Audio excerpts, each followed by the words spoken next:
Cette vidéo traite du tableau des flux de trésorerie. Au sommaire, la structure du rapport de gestion, les généralités, les définitions des liquidités, la construction d'un tableau de flux de liquidité par un exemple et le résumé. Le tableau des flux de trésorerie fait partie des comptes annuels au même titre que le bilan ou le compte de résultat ou les annexes, selon les normes Swiss GAAP RPC. Selon le CO, les grandes entreprises doivent donc intégrer un tableau des flux de trésorerie.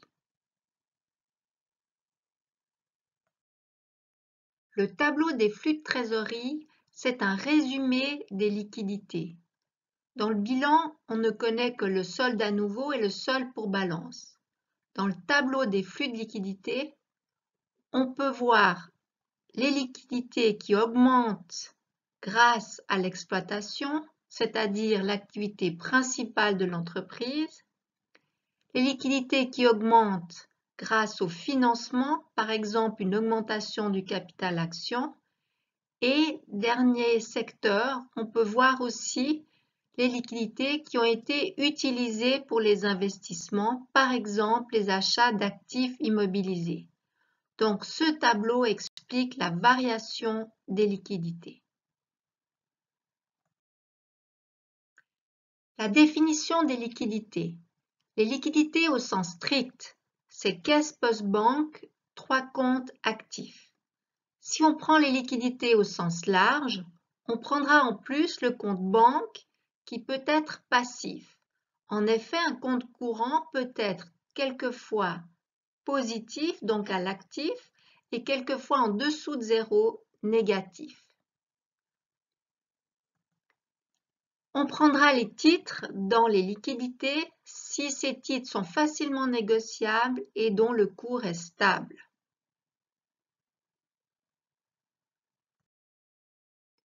Voici un exemple de la définition des liquidités. À gauche, on a un tableau au sens strict avec caisse et poste, puisque les titres sont difficilement négociables. Et à droite, un tableau au sens large. On a inclus les titres qui sont facilement négociables et le compte banque qui est un compte passif.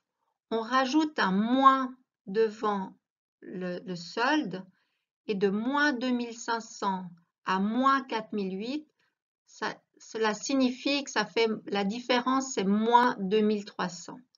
Donc au total, la variation sera de 2750. Comment remplir un tableau des flux de trésorerie? Première chose, comme on l'a vu, on détermine la variation des liquidités. Ici, on a le compte caisse et poste. On met le solde à nouveau, le solde pour balance et la variation, donc 7 qui passe à 4, ça fait moins 3.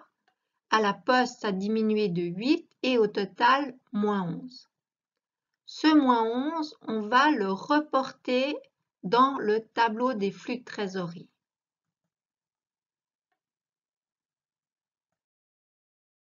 Donc, à la fin, dans la variation des liquidités, le moins 11 apparaît et on remet les montants 24 et 13 vus précédemment.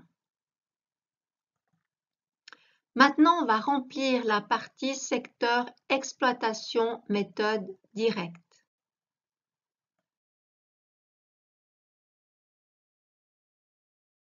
Dans le secteur exploitation méthode directe, on indique 3 sous-titres.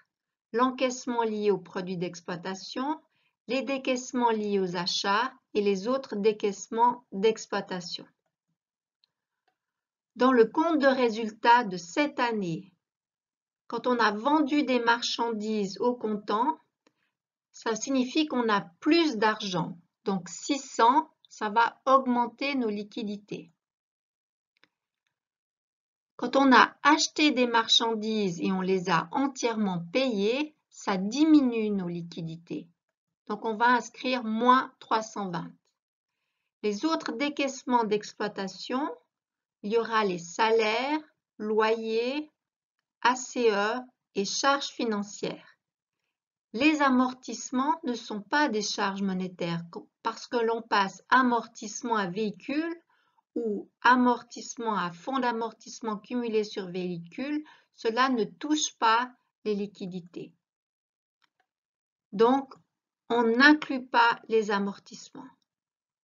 On peut faire le calcul, plus 600, moins 320, moins 120, moins 40, moins 50 et moins 5, cela donne un cash flow de 65.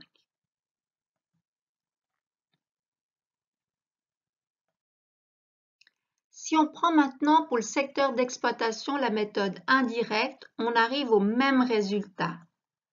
Si on reprend notre compte de résultat, au lieu de déduire toutes les charges monétaires des produits monétaires, donc 600, moins 320, moins 120, moins 40, moins 50 et moins 5, on arrivait tout à l'heure à 65, on peut aller plus rapidement en prenant le bénéfice net et on rajoute les amortissements.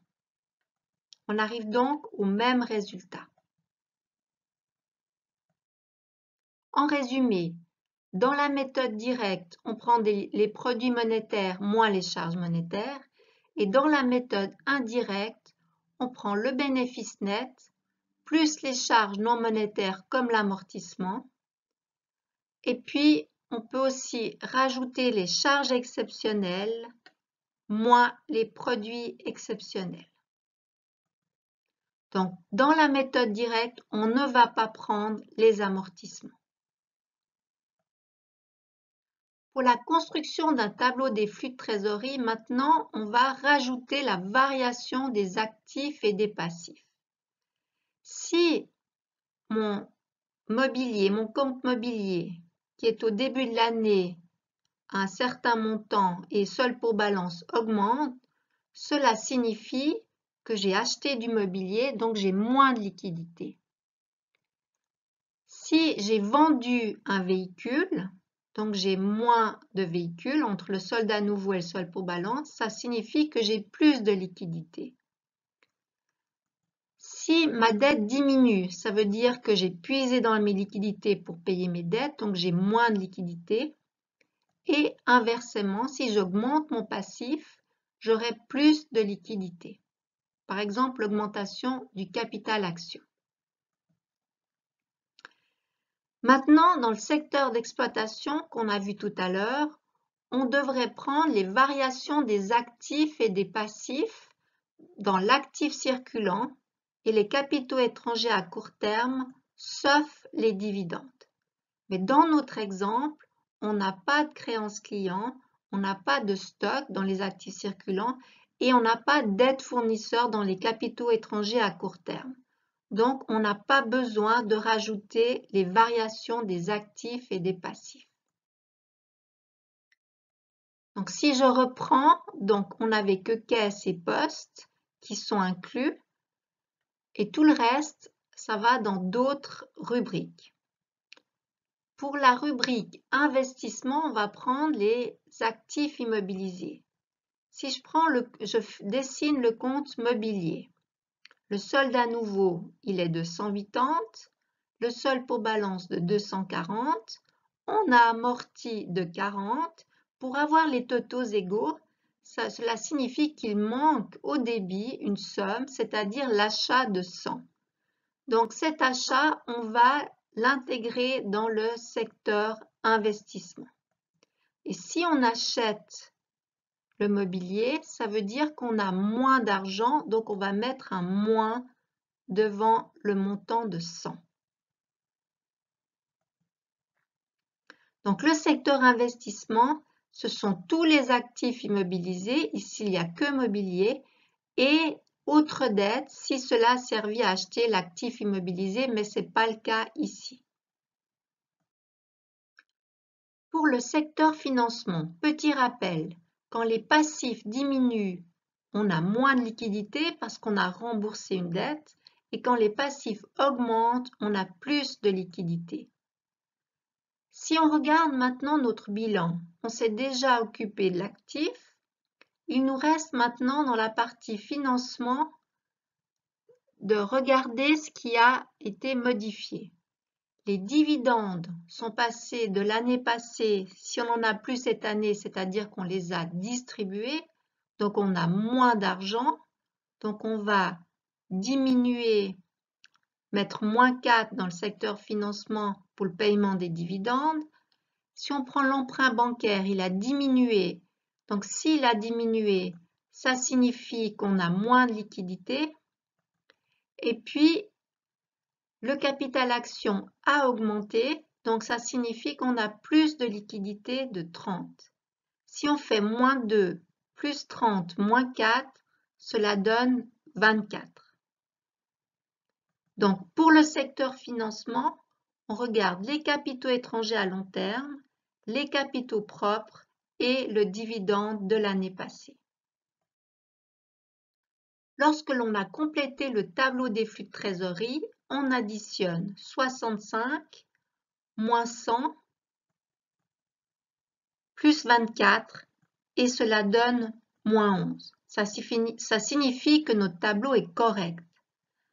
Donc, le cash flow, la capacité d'autofinancement de l'entreprise de 65 provient de l'activité principale de l'exploitation. Donc, on a des entrées de liquidité de 65.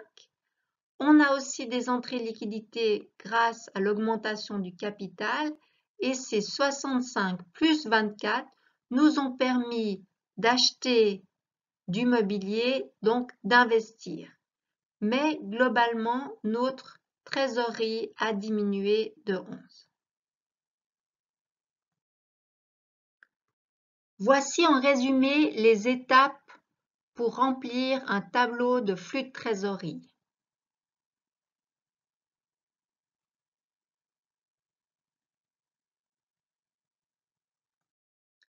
Maintenant, c'est à vous de remplir un tableau des flux de trésorerie.